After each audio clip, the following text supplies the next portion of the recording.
আমি আইরিন হক, মূলত একটা ফ্যাশন ডিজাইনার এবং এন্টারপ্রেনার।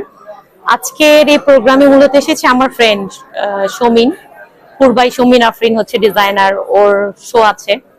তো বেসিক্যালি আসলে ওর জন্যই মানে এখানে আসা। হওয়ার পরে মনে হয় আরো ভালো লাগবে, মাত্র তো মানে সবাই আসছে, মনে হয় ভালো শো হবে, সাকসেসফুল শো হবে। বেশ সবাই গেস্ট আসছে, নিশোকে ভালো লাগে।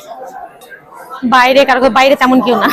ওনার মুভিটা আসলে ওনাকে নাটকে বেশি ভালো লাগে, সবসময় নাটকে দেখি তো, মানে ওনাকে আমার খুব ভালো লাগে।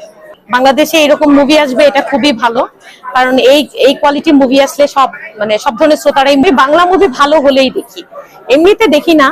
বাট ভালো মুভি যখন হয়, যেমন সুড়ঙ্গ, মিম আপুর একটা ছিল লাস্টে, কি নাম, রাজ আর মিম আপু দুজনের ছিল, সেটা দেখেছি। মানে মোটামুটি ভালো বাংলা মুভি যতগুলোই আছে আমি অবশ্যই যাই, কারণ আমাদের দেশের মুভি যেটা ভালো হবে অবশ্যই